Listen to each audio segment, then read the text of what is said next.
water is down. And with that, welcome back to another episode of Career Podcasters. What's up? Woo-wee, man. We're in this bitch. We in here. We in the studio yet again.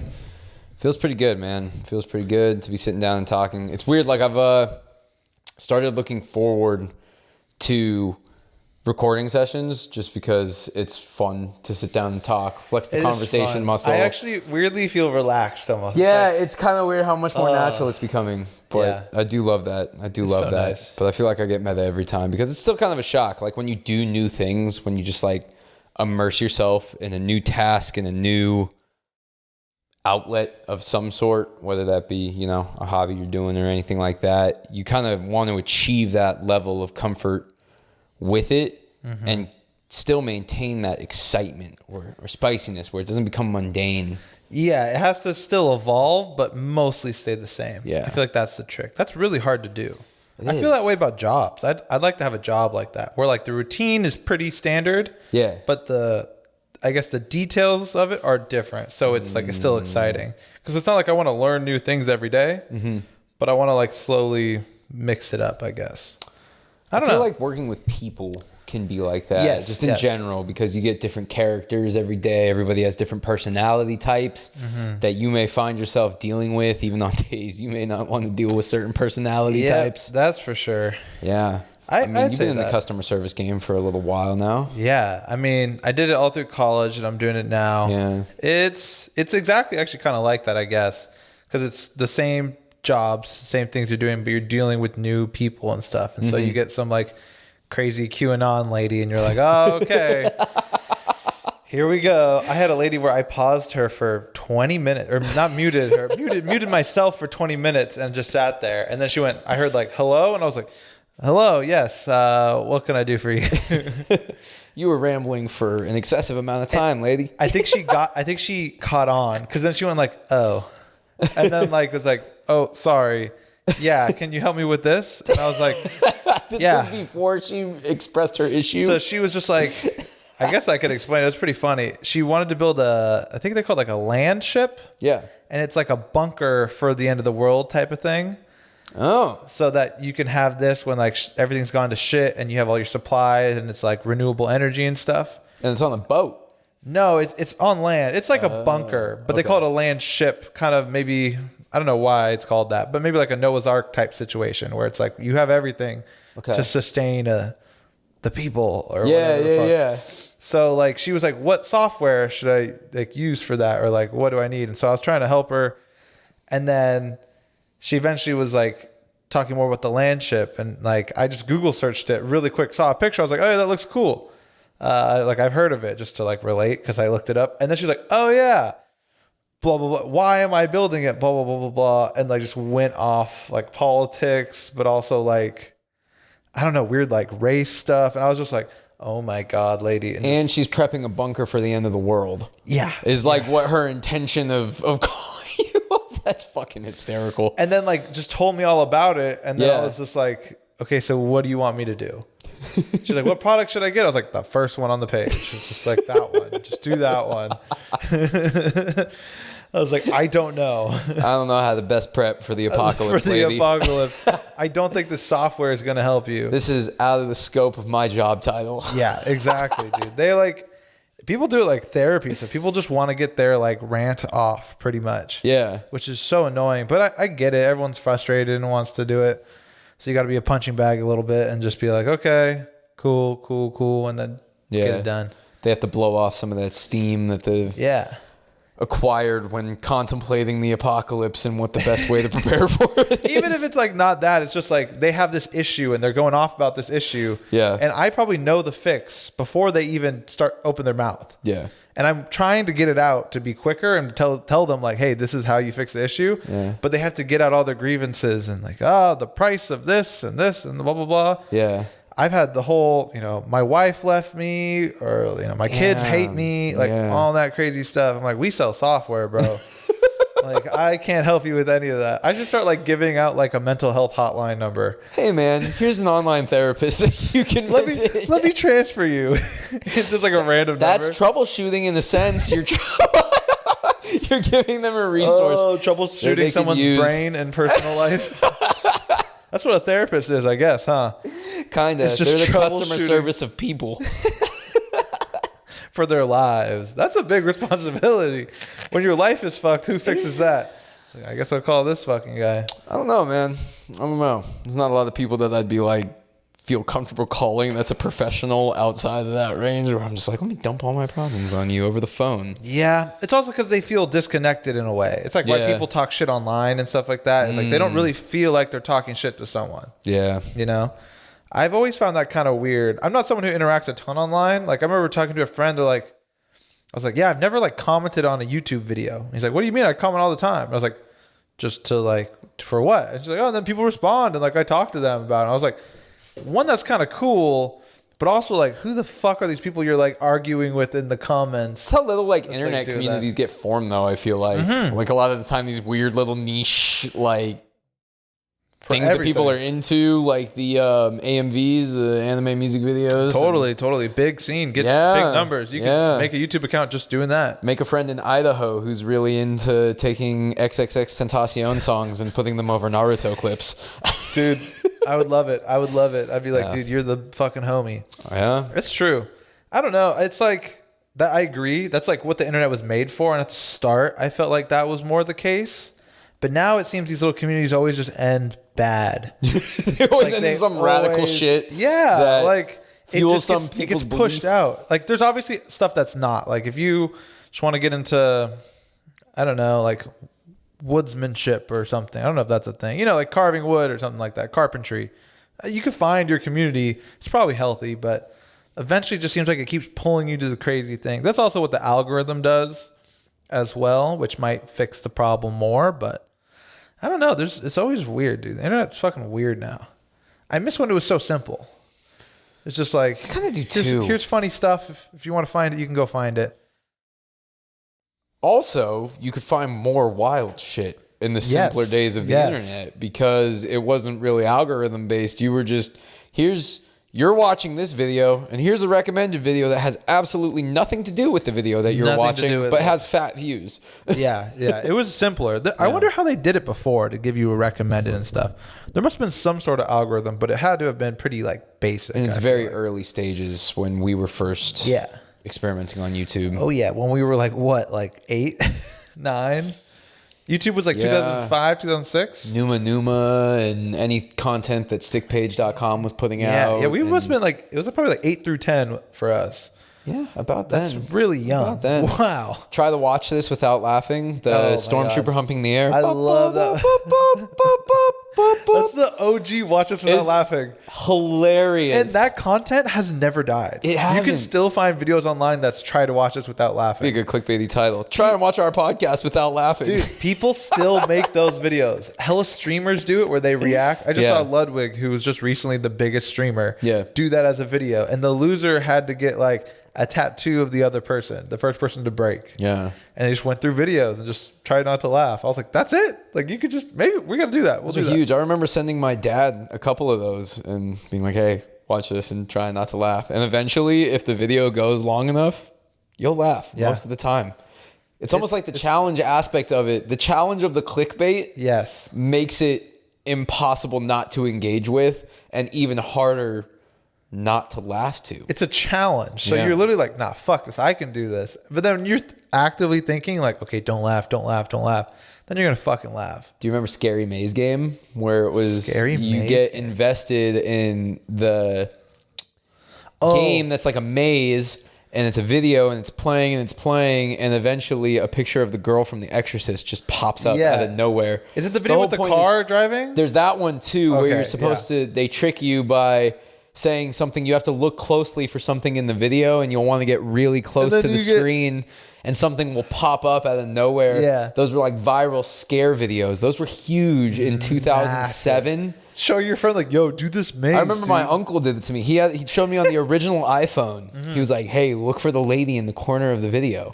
So you're sitting there and you're like, what the fuck is this? And then all of a sudden that little Star Wars looking zombie puppet pops up with a scream and you almost piss yourself. Dude, and it was back in the day when you weren't anticipating it too. You had no idea. No, that shit was fun. I loved it. Was hilarious. All the old getting rickrolled, like the old pranks of the internet were so much more harmless and just like in good fun, and like it felt like everyone got it. Like maybe some people got mad, like, hey, fuck, you scared me. Like I don't like. How dare you send this to me at my cubicle? Yeah, but like it was very obvious what was going on, and then everyone just like loved it. It was I just so shit simple. myself, Danny. I'm at work. Yeah. Why would you email me this? On my work computer. On the work email. You couldn't have even sent it to my personal. Imagine like your boss did that. Like I should go back and send my whole company just like a Rickroll music video. Just be like, ha, gotcha. Hey guys, check out these new quarterly projections. Never gonna give you up. Never gonna let you down. So perfect. It was just like these weird things, and everyone got it. Now that it's more niche and there's more people, there's no more like universal internet things. There's a couple. There's a couple. But it's hard to tell because we're in a bubble too. I don't really know. Things that seem obvious to us maybe wouldn't in other circles. There are a lot of viral things that people ask me if I've seen, and I'm like, no. Yeah. Not at all. And then you watch it and it's got 4 million views. Yeah, and you're like, what the fuck? Back then that meant everyone watched it. Everyone in the community saw it, yeah. It's everyone crazy. saw it. Numa Numa was the most popular YouTube video at the time, right? It had the most views at one point, yes. So many, like hundreds of millions. I wonder where that guy is. Love that guy. Dude, do you remember the German kid freaking out over the video game? Do you remember? Huh? Dude, there's this great OG YouTube video, maybe 2006, 2007. My dad's coworker sent it to him, and it's this German kid, I think playing World of Warcraft. It's either World of Warcraft or it's some MMO. And he is going absolutely fucking berserk while playing this game. It almost looks like that scene. I don't know the movie, but you'll know the clip of it became a meme where Hitler's freaking out in a bunker and screaming at everybody, and people will meme it by putting different subtitles over it, just random shit that he's freaking out about. And his hair's like 99999. Yeah. This German kid was the real life characterization of that scene. Wow. And kind of funny that the comparison is a movie portrayal of Hitler because the kid was German, but he was like, I am going to destroy you all, like going fucking crazy. And then when he loses, fuck, God, shit, and he ends up, the end of the video is him destroying his keyboard, like smashing it to bits. Wow. And then putting it back down and trying to use it and getting mad and then freaking out that he just broke his keyboard. Like, it was one of the most nuts videos I've ever seen. I'll show it to you when we're done here. Yeah, maybe we'll link it or something. It's hilarious. It's one of the funniest videos I've ever seen in my life. And I haven't seen it in years, and I'm smiling just thinking about it because of how fucking funny it is. Dude, I used to love people raging and stuff like that. It's hilarious. I've gotten very upset over video games. Like, more upset than I have at most things, which sounds kind of crazy. Maybe because that's like the outlet or something for me. But I don't know about smashing a keyboard. That's pretty rough. Smashing a keyboard following a solid 4.5 minutes of some of the most maniacal video game speech I've ever seen in my entire life. Yeah, that's fucking rough, dude. This kid was a psychopath. Yeah, I wonder where he is now. Yeah, I was about to say, that's when I see people do shit like that, I'm like, oh shit, dude. Yeah. Like, imagine if this is real life. Like, what the fuck are you gonna do? Yeah. But I don't know. Like I said, I freak out more over video games than anything else.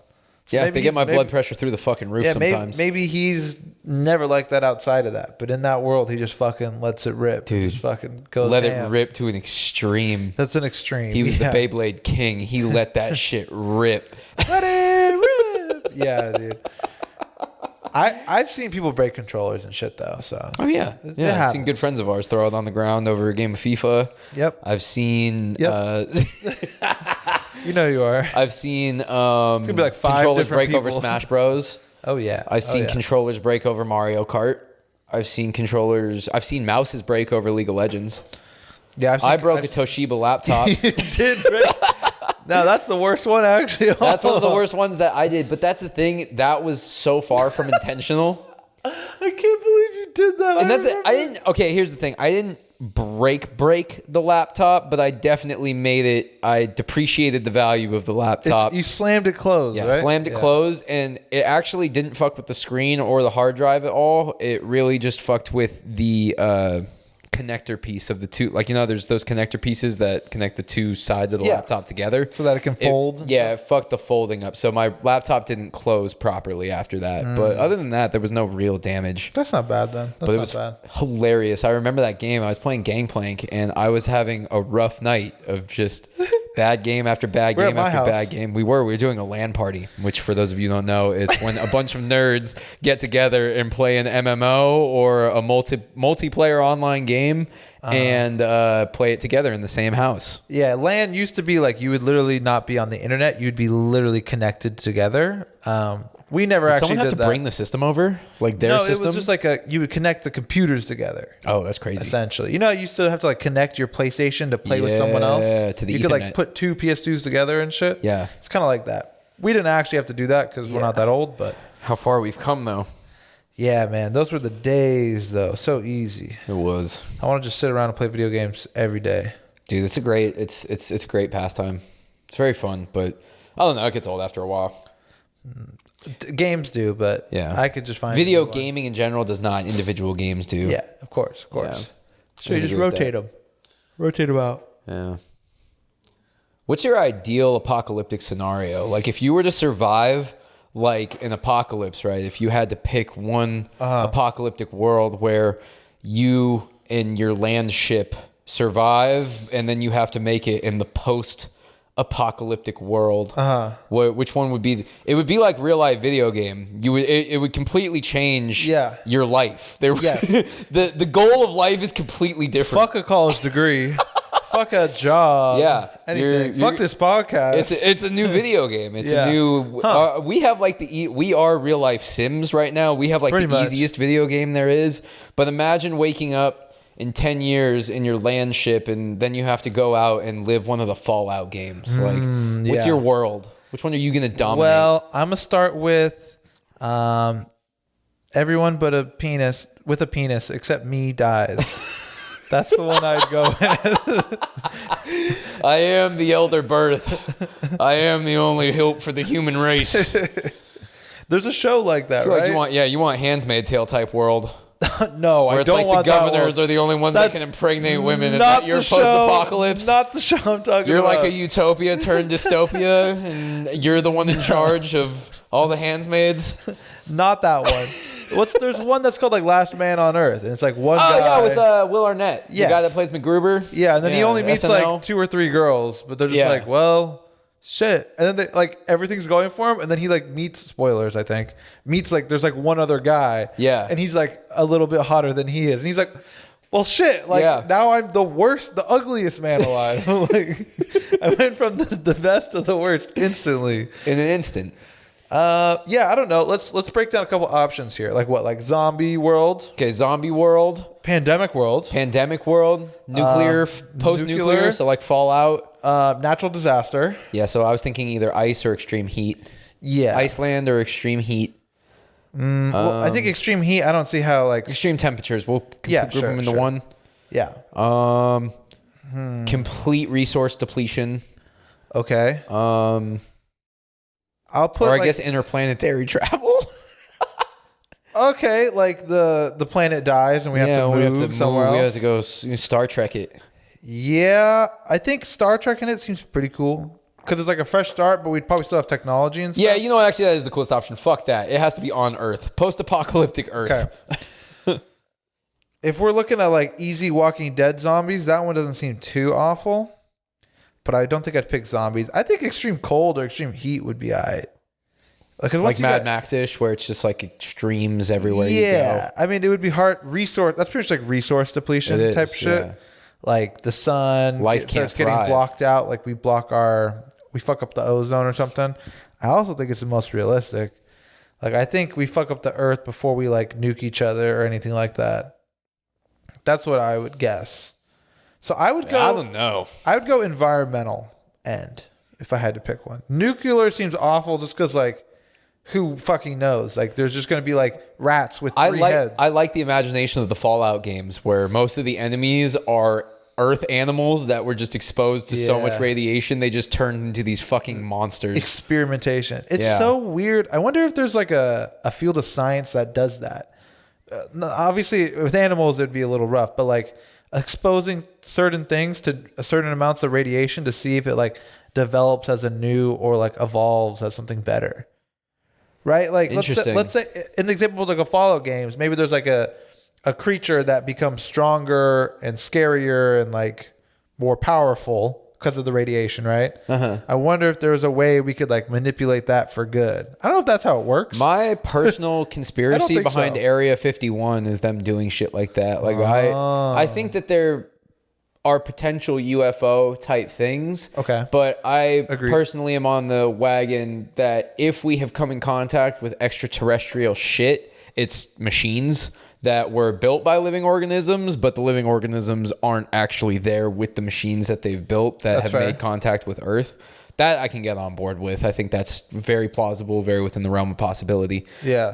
But I don't think that limits Area 51 to just experimenting with that technology. I feel like a lot of stuff with nuclear warfare, maybe just different types of warfare get experimented on with there. I am sure there have been biological tests with radiation on certain types of animals to see if we can breed some sort of like super dog that can fucking go rip people to shreds. But even with people, I wouldn't be surprised. Yeah, that's like one of the whole concepts of District 9 is the guy that has half the alien arm and he becomes the cross between the aliens and the humans. And then he like fully becomes, spoilers again, fully becomes one, right? I think at the end? I think so because he becomes like one with them. Because there's a bunch of like illusions, like the humans are making him do a bunch of fucked up shit to the aliens. The aliens, in a sense, are an illusion to refugees in that movie. But it's a really good sci-fi film. I actually really like that It's one of the best ever made, in my opinion, because it's the one where the aliens come and the humans are the monsters. Yes. The humans are the biggest monsters in the whole movie. It seems so obvious. Like, why don't we make an alien invasion movie where the aliens aren't the bad guys? It's like, oh yeah, that's genius. Chappie's a little bit like that too, where it's science fiction. When the robot, it shows that they're a product. The AI that we create is a product of the humans that create it and whatever humans it falls into. Yes. And Die Antwoord, they're in that movie. They're like the main part. They are one of four. They're two of four main characters. Yeah. There's the guy from Slumdog Millionaire. His name is eluding me right now. Patel? Something like that. Yeah. Hugh Jackman and then Die Antwoord. Yeah. Those are the four main characters in the whole movie. It's a good movie. I loved Chappie. I thought it was really interesting. It made me think a lot. I think that's going to be a big thing. When you talked about the aliens and that they've sent robots to us. Yeah, for sure. But that's almost assuming that those robots aren't like sentient or conscious. I would say they probably are. That's what I'm saying. Yeah. So that it's almost equal to meeting an alien, right? Because if we sense a humanoid like you're robot, like they're not living, but then it's like we get into the whole AI talk of like what is living, what is conscious, and whatnot. Well, the end of Chappie is spoilers all over. We'll put the spoiler alert at the beginning. It's too late. Point of Chappie is that the consciousness gets uploaded to the robot at the end. Is it like from a human? From Slumdog Millionaire. His consciousness gets loaded up to another Chappie-like robot, and he wakes up and he goes, "Holy shit! It works this way. Human consciousness can be downloaded." Yeah, and he's like, "I am a robot. I'm a robot now." And he's like, "It feels different, but I'll adjust." And it's him narrating at the end, and it's him and Chappie running off like away from the lab where Hugh Jackman works for the government. Great movie, great film. But that poses the question too. Can that intelligence, because humans right now, if we were to live in the apocalyptic world, I disagree with you. I think it would be human caused before environmentally caused. Well, I think we're too smart to let the environment fuck us up. I mean, humans fucked up the environment. Okay. That's what I'm saying. Yeah, okay. I think more directly humans fucking up humans is going to be the cause. So more like we nuke each other, something or like that. Biowarfare, experiments gone wrong, things like that. I feel I would agree with Jung, Carl Jung. He was a psychologist. I'm not sure if his name is Carl. Jung is for sure the last name, Jung. He's a psychologist, but also like borderline philosopher. And he just has this whole rant about, he's like, we need more psychology because the only threat to humans are humans. I agree with that. Because his kind of idea of how we understand nature and how we have mastered nature, he's like, we're smart. And you see evidence of this today. The Great Barrier Reef was dying, and there was a doctor in Florida, of all places, if I'm not mistaken, that figured out how to take dead coral, bring it into a lab with certain types of lighting and certain types of nutrients in the water that he had to make himself that catalyzed live coral spawning from the dead coral.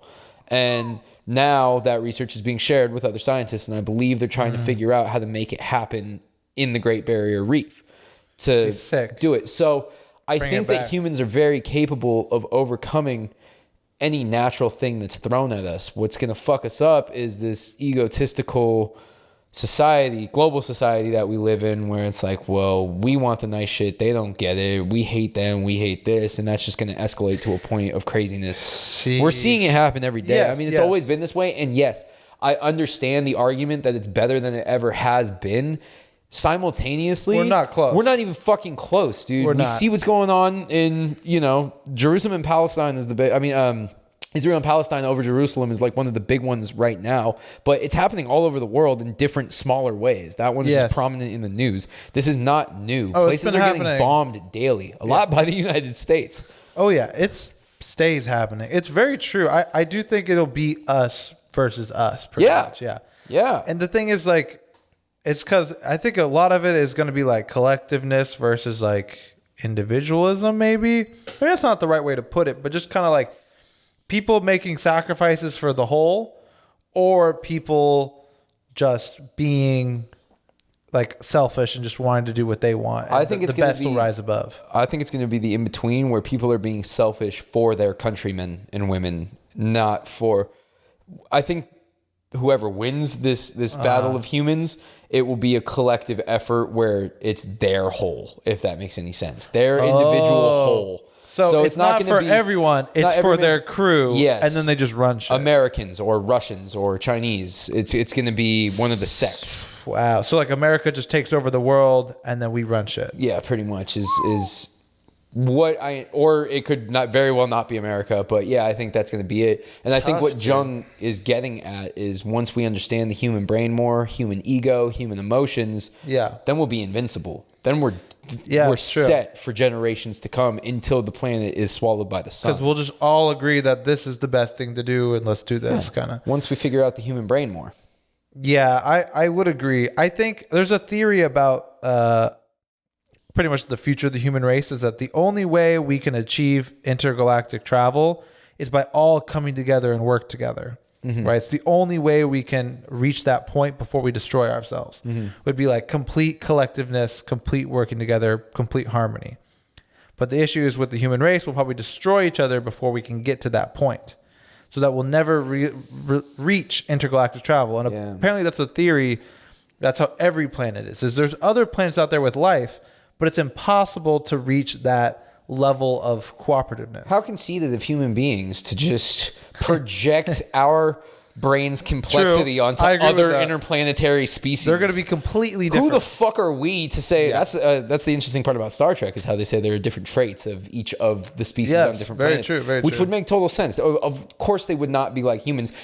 There's the potential for them to be worse. There's the potential for them to be better, pretty similar. But it would be a range. Or maybe hyper intelligent in a different way, where it's hyper intelligence that ego and social structures never evolved. It was just a collective effort where it's like bees or ants are the dominant thing, where it's just a natural ingrained collective effort. It's not even thought about, but they're so hyper intelligent they can build shit and eventually travel and collect other resources. Yeah. Interesting. I think projecting human consciousness onto these hypothetical aliens is... No, it's not human conscious. It's just consciousness in general. Yeah. And if you are that level of intelligence, then you have to be aware of both sides, I feel like. Anything that is that conscious understands like power dynamics, and they still evolved in the same way. The idea is that evolution occurs the same throughout the galaxy, but even that's like not necessarily true. Yeah. But I don't know. I think I agree. I think the thing we should do is just focus on learning our own brains, our own minds, and just like perfecting that. And then we can treat each other better, and then hopefully I'm figure pretty sure things out. I fucked up his name. Actually, I just realized I had the internet right next to me the whole time.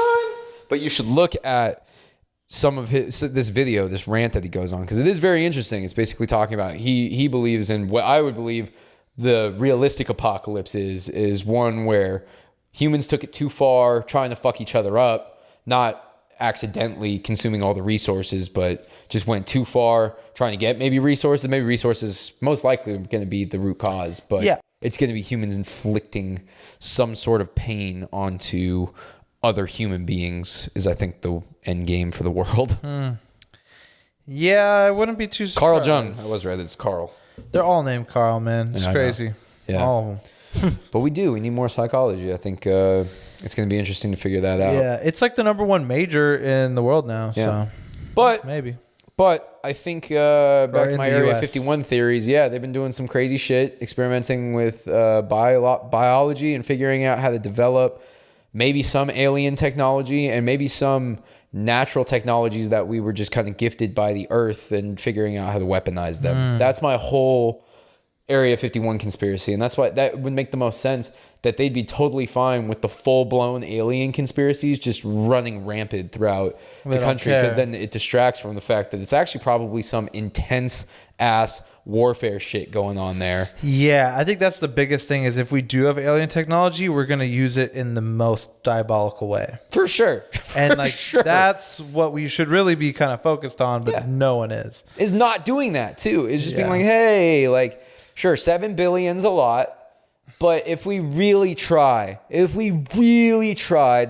we, instead of killing other people to take their resources for ourselves, we could probably evenly distribute shit. And shit might be a little bit worse on an average scale. At first. I think eventually it would get better. Yeah, we'd figure it out. We'd be too smart. We can fucking grow live coral from dead coral. It's pretty cool. It's nuts. I think we played God. We could take a dead thing and resurrect living things from it. That's insane. Think the issue is with that is that everyone has to be on that same page, or you get fucked over pretty much, right? So like in this case, the US gets this alien technology, right? They can keep it to themselves and use it as a weapon to become the best strength, or they can share it so everyone's even.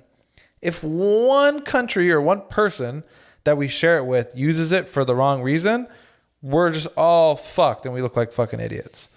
And it sucks that that's the case, but at least right now, there is no way everyone would get on board. No. If right now there was some crazy someone would have some old grudge where they'd want to fuck another person's day with it. Yes. And that's kind of human nature, unfortunately. I wish we could get past that. But like, imagine right now. Okay, let's Hobbes? Is Hobbes the one that's right? He's the one we're evil. Oh, naturally evil and naturally good. I'm not saying we're naturally evil or good. It's just that I think some people have those tendencies. Yeah. If it's born with it or developed, nurture, nature, I don't know. But there's someone out there, and it will ruin the party for everyone. If we're doing this apocalypse thing, there's an asteroid coming to hit the Earth, and we have to destroy it. Or what a lot of people think is the Earth is dying and we have to leave it. We're going to need a collectiveness to do it. There is no way someone isn't just going to do that for their own benefit. Like, imagine we just have to I'm trying to make this in the simplest form. We have to all share our Google Drives with each other. All the countries just share all their information to try to put together the biggest project. Someone is stealing it and using it for the wrong reason. For sure. Probably the US. I don't know, but I don't see a world where someone is just going to completely play nice at that level with those stakes at play. It's tough. It's tough to actually say. There's no definitive answer for how it would go. But I don't have a lot of faith. I agree with you. I'm more pessimistic. The movie ending where we all work together and we solve it, and then we're all buddy. We're best friends. Not at all. There would be some dude who got cut off by a member of another sect of people that gets angry and is like, you know what? I'm actually the guy with the key to the fucking alien stick that can wipe your country off the map, and I'm going to do it now. Man, yeah. It's usually over irrational shit like that. Yeah. Or fueled by similar decision-making from other people that they just pass down. They pass down these ways of thinking. It's weird how hate just it trickles down the line. Yeah. And it's weird because a lot more people than I think you'd expect succumb to it without questioning it. They're just like, well, my grandfather hated these people because they did some fucked up shit to him, and based on his stories, I hate them too, even though it was nothing to do with me. I don't even think they think that deep. I don't even think they think really? they fucked up my grandpa. We don't like these people. That's what it is. I don't know. Some people do, but I think some people, it's just like, it's weird. It almost feels like, going back to the nurture nature, it almost feels like something these people are almost born with, the way it's ingrained so deep. Racism or just hate in a lot of ways, generally speaking. Yeah. It's almost like they're born with it. They're not. I don't think they are. But it's so deeply rooted. It's like it is, because it's just so ingrained. Like people, like I would love to see, like maybe like religion is another thing that you're not born religious, but it can be so grounded into you that you're stuck with it. I would love to see the amount of people who like become unracist compared to people who like leave a religion. Because I feel like those are two things that are like really drilled into people, almost subconsciously, by a community or by a family, right? I wonder which has more people who like leave it. I don't know.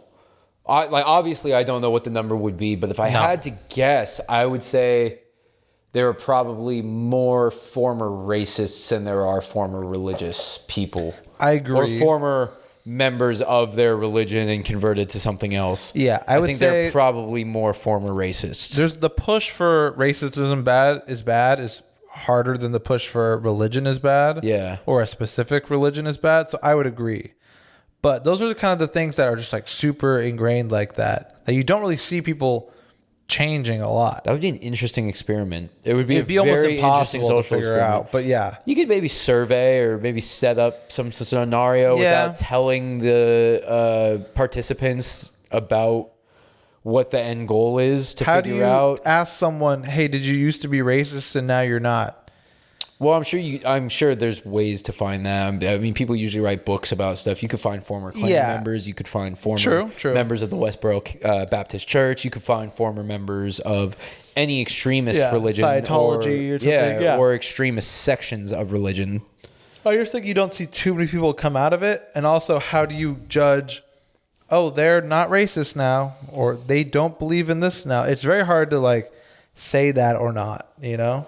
It's not thing. It's just trusting your fellow person. It's hard to trust people, especially because of how many sociopaths have existed and exist still today, and just how much bad shit we've seen other people being capable of. Like, it's just, to me, the people that say I'm not racist the most are racist. Probably. So it's kind of hard to. Don't worry, guys. I'm the least racist person I know. I don't see color. It's funny, that used to be like a good thing to say forever ago, but now it's like, what the fuck? Well, also, I think it's that way now because also we recognize it's like that's kind of a naive thing to say. It makes sense. There's no way you don't see color. Totally agree. You're retarded. It's just funny to see. It would be stupid as fuck. Oh my god, this guy, dude. This guy. It would be dumb as hell. This is what we talk about, man. It is. The language you use in your free time. It's very important. Is very, very important. Very important. To be right. Yeah. Because it slips. That was so natural. I didn't think about it. It just. Look at this guy, man. Imagine you were at work. That'd be bad. Imagine, right? You were at school if you're a student. Yeah. Yeah. Fuck, dude.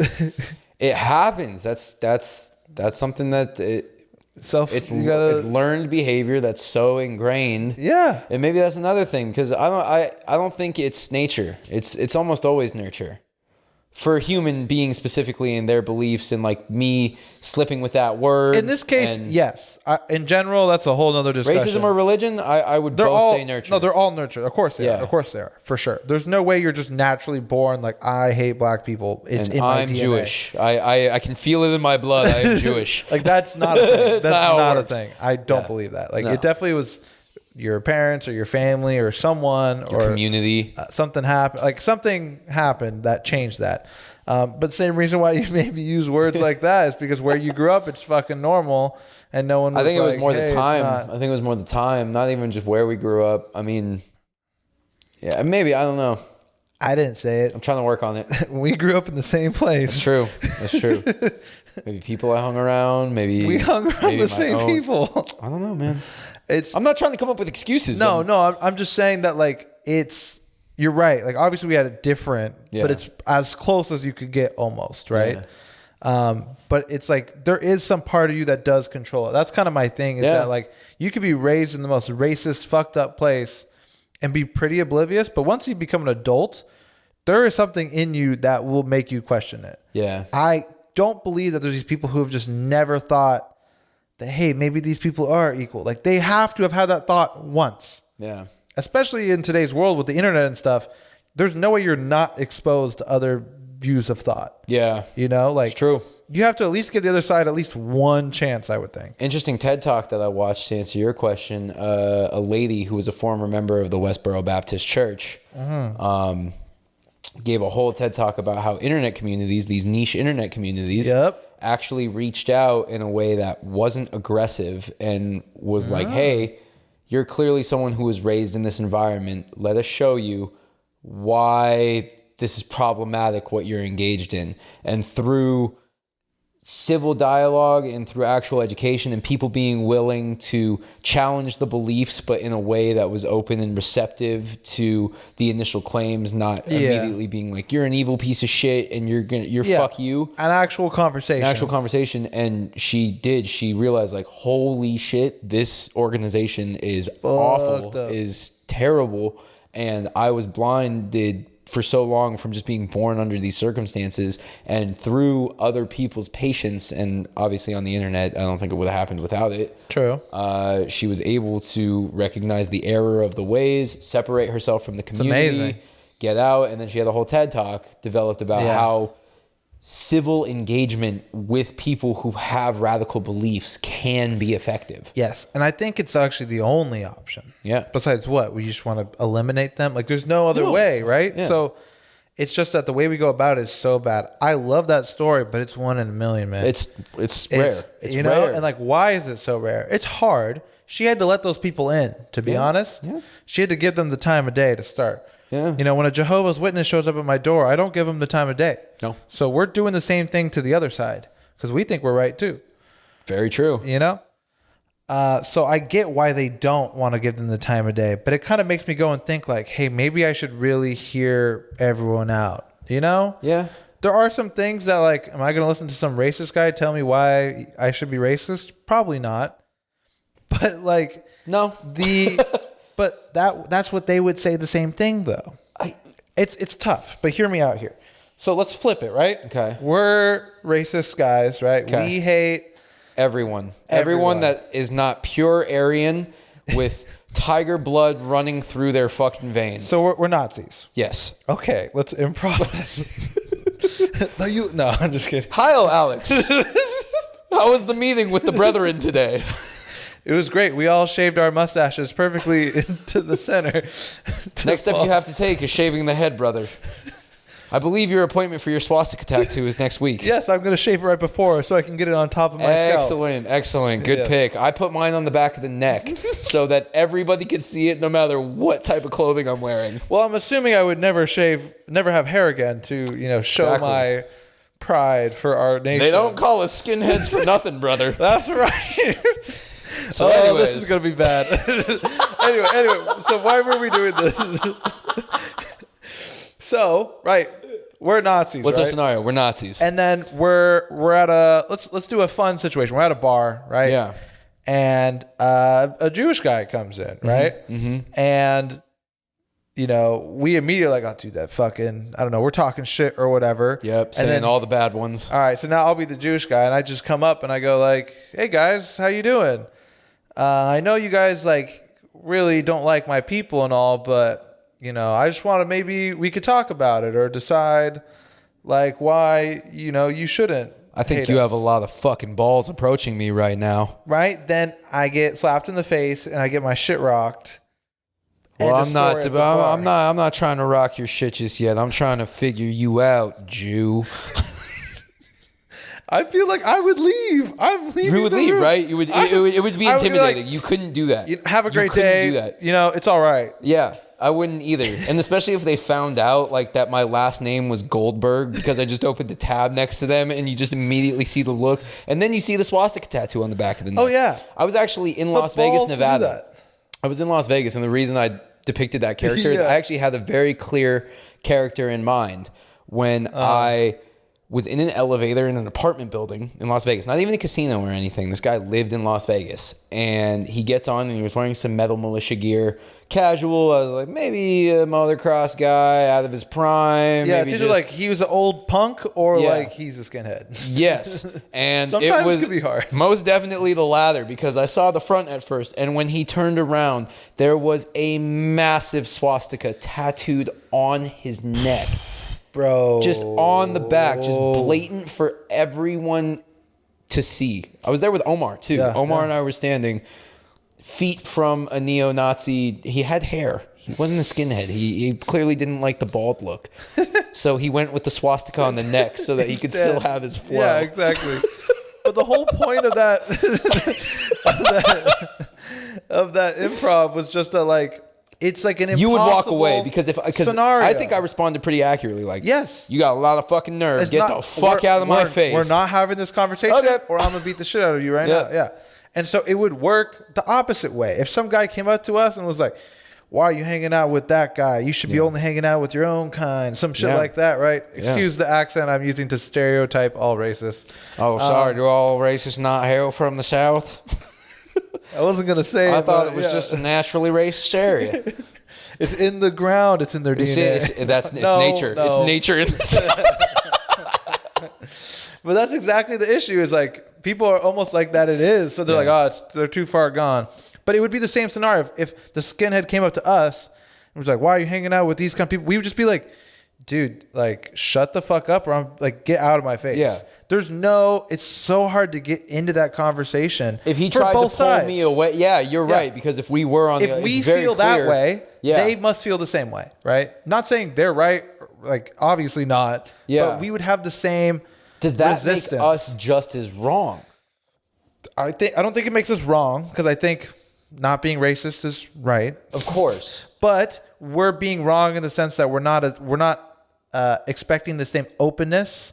Yeah. And we're not accepting of ideas in the same way. So what we're preaching pretty much is hey, we're not saying to change everything you believe, but just listen to everyone and take in both sides and actually debate it in your head, right? Yeah. That's what we're asking for these racist people. That's hard to do, and people just go to emotional. People go to, I'm going to just beat your ass then. I'm just going to fuck you up. Totally. And even what I'm saying is, look at me, I can't fuck anybody up. Even we're not being that open. Dude, maybe that neo-Nazi in the elevator would have stomped my ass to the ground if I was like, "Hey man, that swastika tattoo is offensive and not cool." He would look at me and Omar and would have stabbed us both in the face. Yeah. We would have just been dead. It would have been the most ignorant decision of my life. Yeah, yeah. And that's always a possibility. But just to make a difference for one person, that's like the craziest part, is that like you have to take these big risks. And we're just asking them to be open. And if we won't even do it ourselves, what can we expect? Alternative scenario. What's the best case scenario where if I, instead of open with that, ask that guy, how do we do it? Hey man, what's your plans tonight? And it's like, you want to come have a beer with me and my friend? True. That's like, so there's a famous guy. He was like a musician of some sort. Daryl Davis. I know exactly what you're talking about. Yeah. And he's like converted a bunch of KKK members. He's a black guy. He goes and meets with them. Exactly. And from what I've heard, he just kind of like hangs out and just talks with them slowly. He just kind of becomes their friend. Still a ballsy rarity though. He's like the only one. But like, what is he doing that other people aren't able to do to get through? What's the... Being a human maybe? Is it that same openness is what I'm saying? Is it that same willing to just be like, you know what? I could not agree less, but I get what you're saying. That's so hard to do for someone, especially something that crazy. Like a Nazi comes up to you and you have to go, "Hey man, I get it." Like, I don't want to say, "Hey man, I get it" to a Nazi. I want to go, "Shut the fuck up." You know, like it's so hard to just be like, there was a whole hashtag, just punch a Nazi for fun. Yes. And I was 100% supportive of it. I'm with it. But I guess what I'm saying is maybe that's the only way we fix it. Or we punch all the Nazis till they go away, which might also work.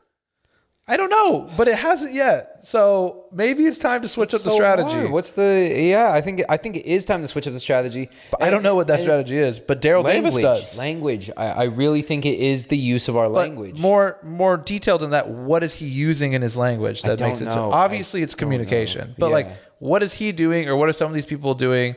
What is this group that reached out to the girl doing that's so special? Well, maybe he's doing what we said we don't do when we were jokingly just stereotyping the South, right? But then we immediately were like, no, obviously it's not natural in the South. Yeah. But sometimes I watched an interesting PBS documentary on linguistics. George Carlin was actually all over it because he was like a huge fan of words and the meaning and how we use them to communicate. And they interviewed a lot of different people from different sections of the United States, and they had some smart, intelligent, well-spoken, well-read individuals on there saying, and it's personal experience, so no one can tell them it's not true. They're sitting there. I have been in board meetings where I can literally tell every word that is coming out of my mouth is being discounted simply because of the accent that I'm speaking in, and nothing to do with the words that I'm using. 100%. So it's ignorant biases and interpretations of things like that, that contribute to the problem. So that would be maybe a starting point as how do we change that inherent bias or inherent opinion of somebody based on the way that they're speaking and the accent that they're speaking in. But it's hard to do that when that's also being happened to you, right? How are you gonna? I'm a Californian, bro. I enunciate my R's. No one's discounting the words. It's not about. My accent. I'm not talking about us. I'm talking. Right. I was joking too. No, but it's definitely not. We're not those people. Yeah. What I'm saying is like you're right. So the guy from the South with his accent, people are like, oh, you sound stupid. But if you're a black guy, you don't even have to open your mouth, and they already discount what you're saying. So how is that black guy gonna be open to the guy with the accent when he's like, you won't even let me speak before you judge me? How am I supposed to judge you? Just like, how am I supposed to allow that pass? You know what I'm saying? Yeah. It is taking the higher ground. And it's getting better. But it's hard. And I can't speak from that position because I can't imagine how difficult that would be to have people discount me off first look at me. Or first listen. Yes. And then still give them the time of day and still be open to them and still try to talk with them. It's hard. It's difficult. But man. I think that caring, that kindness, that like willing effort to change people and effort to make a difference what are some levels that we all connect on no matter what? What are some basic fundamental things that you think you could talk cordially with a neo-Nazi over lunch with? Alcohol. That's actually a pretty good one, especially for Americans. I mean, a lot of the world. Yeah. I mean, true, not everyone though. So definitely not that one. It's hard to think of one that everyone has. I mean, everything I think of, I can think of someone who doesn't have it. So something that's like as basic as like, what do all humans have? Like, I don't know, we have arms and legs, but not everyone has arms and legs. Have a mom and a dad, not everyone has a mom and a dad. Those are the coreest things. Like water, we all have to drink water and eat food to survive. Yeah. Food. Yeah. Food's not a bad one. Yeah. Everyone eats food. But not everyone likes the same kind of food.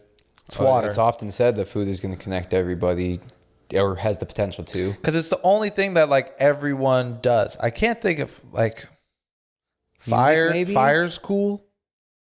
Music's solid. But not everyone likes music. Yeah. If you say music, you could say movies, you could say TV, and not everyone does that. That's not always going to be a uniting thing. It's really hard. I think it's just being humans, being alive. Do you agree with the statement that we have more in common than we have different, or do you think that's naive?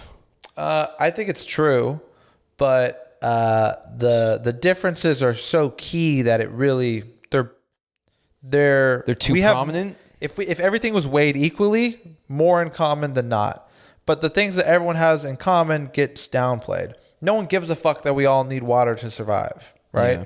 Yes, we all have that in common, but if we have more in common than there's different, then there's more than just that we all need water. Maybe on psychological levels, we have more in common than we think. Yes, but the things that are different among us because of our society or whatever it is, we weigh heavier, right? So if it's something like being racist or not, that is weighed much heavier than what kind of food you like. And, I like a nice hot tub. Like that is different. Those are way differently. You're right. If you talk to a person, they probably, maybe they all like the same sports. They like the same food. They like doing fun things. Whatever. I agree. We're very the same, but a couple key things will just throw everything off because we weigh those so heavily, oftentimes because they're more important. Like, who gives a fuck if you like a nice long walk on the beach if you hate Jewish people, right?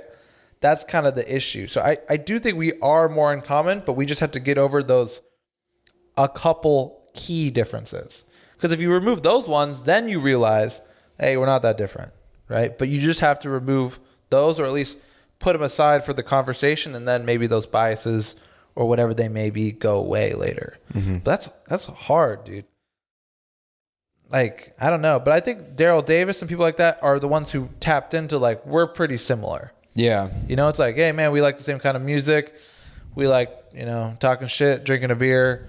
We're really pretty similar. And then the key parts, their racist thoughts or whatever it is, then those might start to fade. So you kind of have to, like, pretend like those aren't there to kind of get in the door, maybe. I'm just theory crafting this as we go, but I don't know how you put that step forward to, like, reach out. I don't either. I feel like it's definitely... It just takes one, simplifying and complicating your language all at the same time, which is very difficult to do. Capturing the right emotions and less words. Right, complex how to convey ideas, the information. Yeah, complex ideas and thoughts in a simple format. Yeah, very much so. Yeah. But also in a way that doesn't oversimplify it to where the meaning is lost. Agreed, it's a medium ground. It's a very middle ground that is difficult to achieve because, as we saw tonight, often sometimes we just talk and the thoughts that are coming out, they're just going. You could just say one wrong thing, which could also be the answer, because nobody appreciates when they see an act as being put up. Maybe if you're at your most raw and your most unfiltered and your most genuine, that could be another key to tap in, because then you can at least respect each other's genuinity. I like that. The one thing we have in common is we all want to be ourselves. But the thing is, if you want yourself is, I hate everybody that's not white. Yourself is, I'm a Nazi. Yeah. I'm supposed to respect that? And I know. You can respect their want to be themselves, but can also, it's But then you tough. have to wonder, is that really them? Do they really want to fuck other people's day, or do they want to make shoes in the high mountains of, Montana? Those people probably don't even... has high mountains. Continue. Anyway, maybe. I just think that, those people, like, how do you... The Montana thing threw me so off. No, I'm joking. But you're right. Like, how do you tell those people that that's not what really they are? I guess what you're saying is you need to tell them who they want to be isn't what they are right now. Yeah, and that they're really not hard happy to do with what they're doing. Because then it's, who the fuck are you to tell me who I am? Yes, and that's why I think someone like Daryl Davis gets in first. Yeah. He gets close. They become friends, and then when he feels close enough, he goes, "Hey, man, maybe you shouldn't do that. Maybe you shouldn't think that way." Maybe that's the key. But, like, you can't just go up to someone and be like, "I know you think you're this, but you're not, and you're this now." And you're like, "You don't know me. Like, you don't know." That's an ill-founded way of communicating with people. Yeah, because also, like, who you are is tough, because that's based off your influences and how you were raised and all these things, and people view it as like a permanent thing, like, this is who I am. Yeah. And that becomes very difficult because, I don't know, at least for me, I don't think it's a stagnant thing that I have these personalities traits and they're going to be true forever. Like, they're going to be similar, but I'm going to change and grow and evolve and, like, be a different person. Yeah. But a lot of people are like, nah, I'm like this. I've been told I'm like this. A lot of times they've been told, like, someone says, hey, you're really good at this. And they're like, yep, I'm good at this now. Whoever it was, their mom or some teacher. Yeah. And they just rock with that's their thing, their character, their identity forever. I feel like identity is more evolving slightly over time, Yeah. Yeah, it's that question, is there gradual growth, or is it significant moments of growth? Probably both. Both can probably be true. Definitely. It's probably both are true. Yeah. It happens daily, and there are significant moments that do it more. People think that's like, this is who I am, especially when they get older. I feel like people are like, this is who I am. I don't want to change. I like who I am. Or do you just, is that unconscious growth where it's just you think you are the same, even though if you maybe visited yourself 10 years ago, you're actually very different?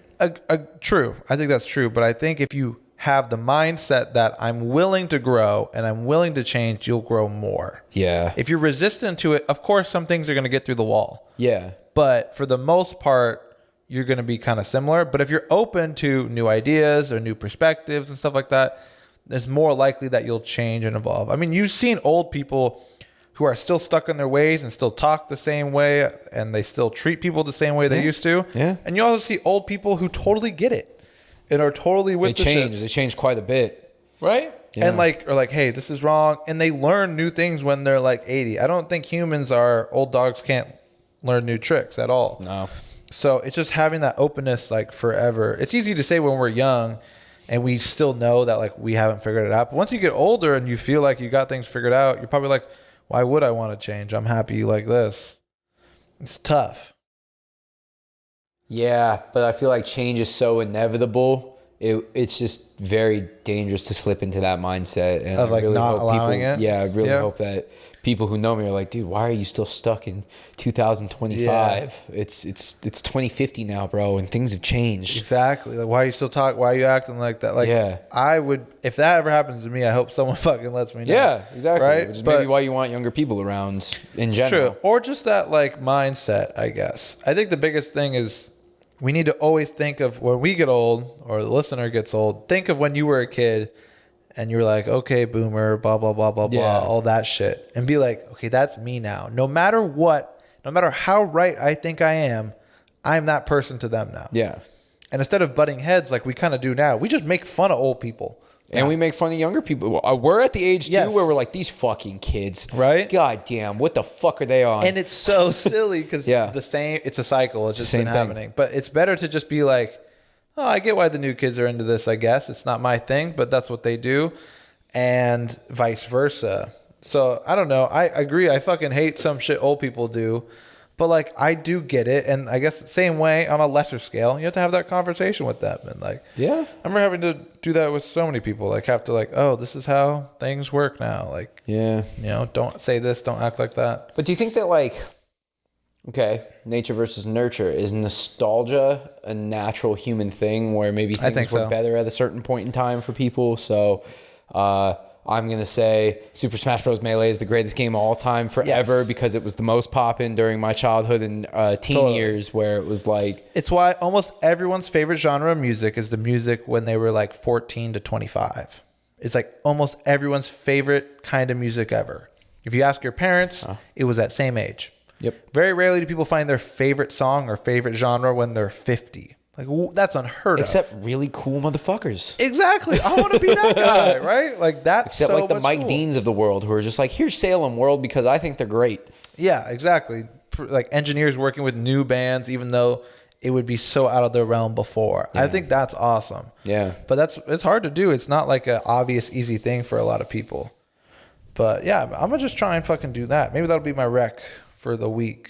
Try and engage in conversation with people that you normally wouldn't. Yeah, or just like if someone you really disagree with. All right, dude, let's Google when the next clan rally is. Let's go. Let's see if we can do some changes. Well, see, I actually would say we have an advantage there because they won't immediately discount us based off the way we look. Yeah. A lot of people say that's kind of the helping hand is like the people who either, in this case, we just look like them, but maybe even better would be like a former member talking to them. That'd be the best in because they'd be like, yo, I get it. I've lived it. I've been there.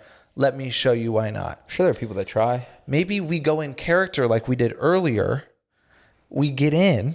We get swastika henna tattoos. It's like Black Klansmen, but it's us. But we're actually white. We do a whole sting operation on... in the movie, Adam Driver is the one who goes in and infiltrates. So it'd be like that part, right? It's a cool team. It's a cool team. And so that's like one of my favorite buddy cop movies ever. Yeah. So we'll do that and we'll go in. Well, this is the stupidest idea ever. We practice our improv skills. We LARP as Nazis. And then we change their minds and we stop the movement. We LARP as Nazis. Jesus Christ. That's the best shit I've heard. Dude, this episode got off the rails. It didn't, though. It didn't. We LARP as Nazis. I'm joking. I'm not bleeping anything because everything that has been said is actually very important, I think. And it's true.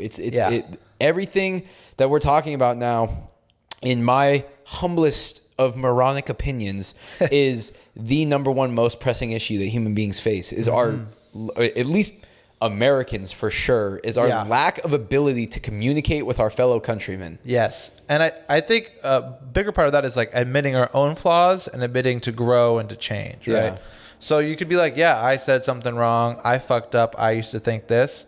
You have to let your ego and pride go away a little bit, which is another thing, but you let that go and then you can finally engage in these conversations. I meet some people who are pretty good at keeping their ego in check. I've met a decent amount of people. It can be done. Yeah. Oh yeah. It's difficult. Even like when my initial reaction to me showing you a new restaurant and you being like, yeah, it was a solid like 6.5 or something like that. Yeah. My initial reaction always to be like, no, this place is the fucking best. What are you talking about? Really? The food, almost. Yeah, it makes sense. For the first 5 minutes. And then, like I said, I listened to you. It happened recently where I had the restaurant on the pedestal. And the first time that you said it was buns to me, I had to go again. I'm that crazy. I had to go again on my own without you guys even knowing I was going. So weird.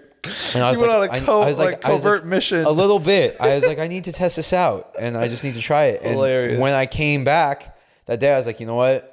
Chopsticks is pretty mediocre. I like that though, because you freed yourself of any influences. You came in with a clean slate, no ego. And it's like, I don't care if this is going to be a good or bad. I just want to know. Yeah. You know, we always come in with those biases, of course. Yeah. Because you want those things to happen. Yeah. That one I don't necessarily relate with a ton because I'm very okay with people thinking differently on stuff like that. Yeah. Like I could be like, I could think this is awesome, and you could think it sucks, and doesn't really affect me. That's true. But I get that. Like people who watch like review channels on YouTube, like, I thought this album was great. I thought this one sucked, and they get so mad. It's like, we can disagree on stuff like that. Something that little. It's very trivial. It's very trivial. But I was saying, even the reason I brought it up is because even with something as trivial as that, my initial reaction, and again, it's only like the first 3 minutes. Of course, because it is trivial. Yeah, it's very. I do the same thing. I go, no, you're wrong, and then it comes back in my brain later, and I go, fuck. Yeah. Are they actually right? Exactly. But your ego goes down a little bit. Your emotions real calm, and then you go like, okay, let me think about this. Yeah, it's really hard to do that. But you're right. If we can't do that over food, how the fuck are we going to do that over should you be a Nazi or not? Yeah. Well, we're going to find out. Next episode, we go live in the field. Dude, that would be some incredible YouTube content. If there's never going to be a video out there with me with the swastika tattoo on my neck. That was extremity for the comedy's sake. It was just funny trying to picture that. Yeah. But realistically, that would be we get in there. That would be a tracksuit episode of All Gas No Breaks where we really try and go in and like, okay, you know what? We're gonna pretend let's do some amateur journalism. Maybe not even pretend like we're on their side, but just go. Go. And I do really believe I of course you can find yourself in adverse situations where no matter how you carry yourself, you might get the shit end of the stick of the situation and get fucked on. Yeah. However, I feel there is a certain way that you can present yourself in any given situation, that you can carry yourself and behave in a certain way and interact with people with certain mannerisms and certain tone, where in any situation you will likely end up being okay. You know what I mean? Yeah. Walking down the street, maybe at night in an area you're not familiar with. I feel like if you walk a certain way, eye people the right way, don't eye people the right way, kind of be, a little more neutral. I agree. There's always energies. a way. There's energies that we give off as people. Yeah, but there's no guarantee. There's no guarantee. You could look someone dead in the eye and they could go right up to you. And also, how do you know the perfect way to act for every scenario? You don't. Like you said, do I look this guy in the eye? Do I look away? Every person would be different. I don't know how people who mug people think, but maybe that's this guy goes, hey, if they look at me, I don't. And some people go, if they look at me, I go for it. Like we were walking away from a comedy show in West Hollywood, and we didn't even look at the guy, and he was clearly just probably too intoxicated for that night. Definitely. Also probably, engages with people that he has bad relationships with on a regular basis. And he just popped out of this and screamed, "Where the fuck you from? Where you from?" Yeah. And he was just drunk. Yes, but then you have to question, most drunk is usually your most honest. Why is he that violent when he's that drunk to just random people? Yeah. Well, I don't know if I completely agree with when you're the most drunk, you're most honest, but you're at least real in the moment. Yeah. And he really felt those emotions right there. For him, like, why? Yeah. But like you said, I don't think that's like not that hard to deal with. You just like put your head down and keep walking. But you're right. Because that's what I'm saying. I results. My reaction in that situation was to be like, well, maybe if I engage in a way that was like, and I said, Oakland? You lied. I lied. Well, yeah, you did. You're not from there. No, that makes me even worse, actually. You know what? That was a shit way to respond. You rather should have just kept my head down. There's a ton of ways to respond. There's a better way to respond than keep your head down too. But I don't think I wouldn't say that was the right option. But the fact that even you couldn't navigate that situation, how would you be able to hold yourself and carry yourself in every situation? Imagine this. He comes out like that, and I pull out a pre-rolled joint from my pocket and just extend it to him. Maybe how would that go over? Every person's different. There's no one plan. He either slaps that out of your hand and says, what the fuck? Or maybe he smokes with you and you guys become best buds. But it's completely different on the person and how they're feeling in the moment. Yeah. Imagine someone did that to you. Yeah. You're like drunk somewhere and some random guy is kind of like not fucking with you and then he gives you a joint. There's a chance I go, hey dude, thanks. Or I go, what the fuck is this? Like, I have no clue. Get that fuck out of my face. I would react different every time. So I don't think there's like one game plan, but it's reading the room. It's definitely reading the room. It's fucking room, man. So peep next episode. We're going to be out there reading the room with the worst of the worst and see if we can make a difference. Or not. Maybe we'll be in the comfort of our studio talking about bullshit. We're not going to do that. Yeah. It could be a video content, like a separate, not podcast episode. Yeah, you'll have to check out YouTube. I don't know if it'll come next week. No, I don't know when the next fucking Klan rally is, so we got to figure that out. Dude, can you imagine the internet algorithms we'd get if we tried to find that from that point forward? I don't think we'd be the on email YouTube. Lists. No, it would be might bad. get banned at that point. Or if the thing is, if we then post those things and it's clearly against those people, then they're going to reach out to us and find us. This is an interesting thing to talk about. This is a current event that we both have strong opinions on too, where we saw YouTube, at least for a time, it's back up now, but they took down a piece of journalism from Andrew on Channel 5 because they said COVID misinformation was being spread, even though he was just prompting questions for average Americans to answer. Yeah. How would we really not be on YouTube if we went to a rally and we wanted to put some explicit, horrible content, but people really believe that? Is it more important? Yeah. Is it less important? That's the difference. In that case with Andrew, it was literally just like, he's not there to give information. No. He's there to give you, this is what the people think. This is what's going on. And that's all we would do either. We would just be showing like, hey, we're here. This is what people have to say. Yeah. The thing is that either YouTube or the powers that be or someone think that the people are so influenced so heavily by things like this that it would have adverse reactions. Who the fuck has the right to determine that? I totally agree. Nobody. Right. Not one single person. I agree. You should maybe not let kids see it. Stuff like that. Parental blocks. Right. Sure. Yeah, we all know those don't work. Yeah. Right? Yeah. So it's a very tough line. At the same time, but I agree. Fucking wake up, American children. You know, the world isn't sunshine and fucking rainbows. Okay?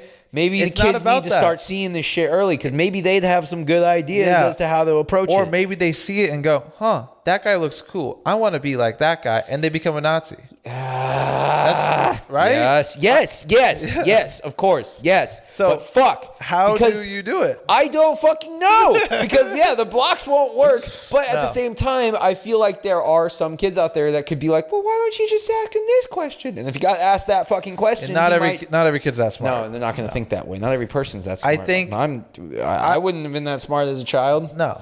I'm definitely not for blocking. I think then you need to kind of curate a mixed bag of information. A narrative maybe which is why I think Channel 5 or what used to be All Gas No Breaks does a good job like that, because he shows the people who are like, fuck COVID's a joke. And then he cuts to a guy talking about like, yeah, man, this shit's real. He tries to give you every side. A range of perspective. So that you can decide for yourself. Yeah. That I think is the best idea. So let's not block things out, but allow everyone to see every side. If we show us with the Nazis, right? and then we show us with damn near anyone else, I hope most adults would go, those are the bad guys. I kind of like these guys. I want to be like these guys. I would hope. But obviously, YouTube or if doesn't we build think a certain narrative ourselves, we don't have to show both sides. We talk about the other side and be like. But no matter what, if you don't do them equally, there's obviously going to be a bias there. And it's very hard to even remove our own bias because, of course, we're going to paint the Nazis in a worse light. Yeah. Obviously, because we hate them. Is bias a bad thing? In this scenario, when we're talking about wanting to just give the full picture and letting someone decide for themselves, yes. But if you truly believe that your bias is correct, if your bias is, I hate Nazis, then in my opinion, yeah, your bias is fine. Yeah. Right? Yeah. But if your bias is, I hate every other race except mine, then I think your biases are bad. But it's pick and choose. Like everyone's gonna just want the ones they like or not. But the fact that bias exists is always the counter argument for people to discredit speech or information. Yeah. It's just like, oh, yeah, that's biased information, so it's fucking worthless. Well, that's what that point information of that isn't biased. That's why you want to get the least biased, right? So that it's just as pure as it can be, and you can take it from a more objective standpoint, and then you will know closer to the truth. But any bias that I have, it's going to roll off the tongue as naturally as the R word did earlier with almost that's zero why thought you need in to the have moment. Self-control and try to not be biased and consciously remove yourself and have no ego and not put your touch in. Yeah. Which is very hard to do. So much easier said than done. But that's why the greats do those kind of things, and they try to expose things. Like essentially that's what journalism is. Old school journalism, non-opinion based journalism. Non-clickbait journalism. Right? Was just, here's what happened. You decide this is good or bad. But they slide in little tiny things and stuff like that. So that kind of stuff is kind of going away. And it just kind of, I think it just divides us a lot of the times. But there's no way to fully remove bias now, I don't think. So then you show everyone's bias, right? And then you get somewhere in the middle. If you show every bias equally, you get somewhere in the middle, I think. Yeah. Ish, but that's the thing. That's then a lot of content. That's just too much content to show people sometimes. It's hard, yeah. Where's the intent? Isn't that what we all are, though? Is we're all taking in everyone's opinions, and then we're figuring out what we like. But the thing is, we're taking in some people's opinions more than others. Yeah. Right? Yeah. Well, it's how it works. You want to get a well-rounded diversity of ideas and stuff like that. Yeah, but most people are just so attracted to singular sources of bias. And the algorithm gives you back into that. Clickbait titles. Clickbait journalism is the most popular. So there's not actually... It's called confirmation bias. Yeah, and there's not much disparity between headline pings that I see from clickbait journalism sources. Fox, CNN, Washington Post. They all do it. There's something you should know before pouring the next glass of booze. That's from a news source. Which one is that from? CNN. That one was Fox. Sure. That's weird.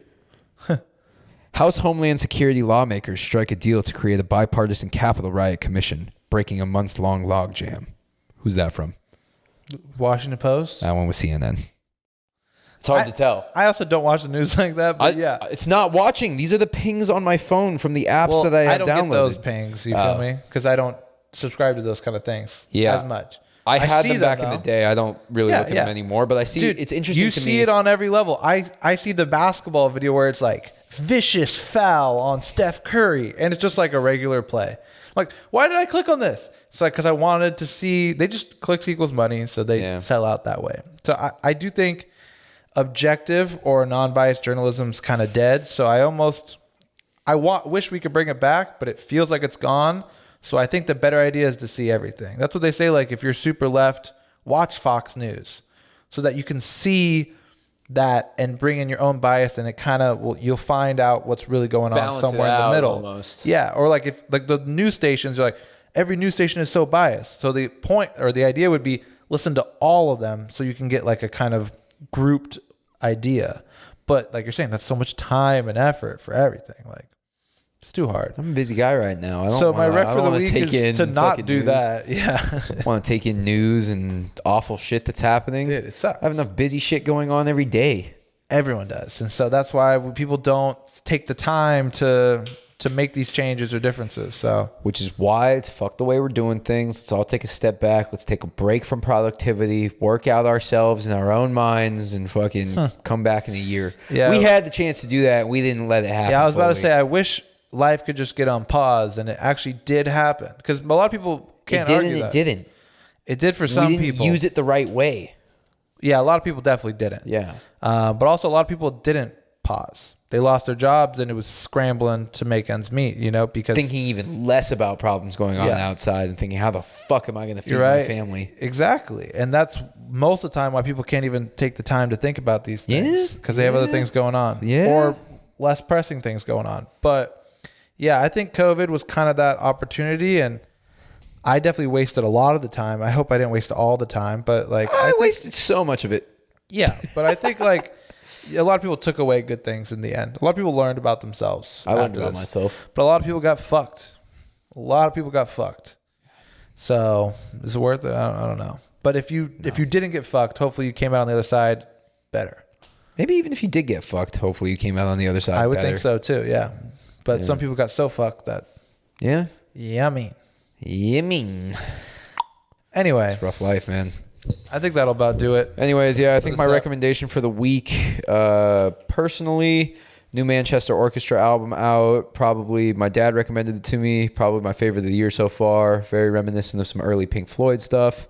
Very reminiscent of the best that kind of like electro alternative can be, but also with changing songs, changing pace. Every single song is a heavy hitter. Their 2016 album Simple Math was really good. Mm-hmm. This follow-up has been one of my favorites of the year. I have to give that a shout out this week. It's been on my heavy listening. Really anticipating that Cold Heart album coming out. I think that's going to be really good. That'll be good.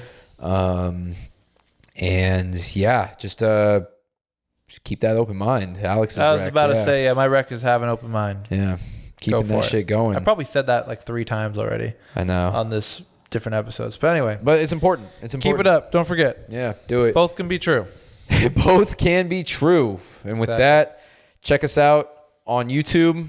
That's where we want you primarily watching us. But of course, listen on Spotify and Apple Podcasts. Follow us on the socials. Definitely throw us those likes. Interact with us. Tell us what you want to hear. Tell us things that you liked, didn't like, and keep on fucking keeping on as the world keeps turning. Yup. We'll see you guys next week. Peace.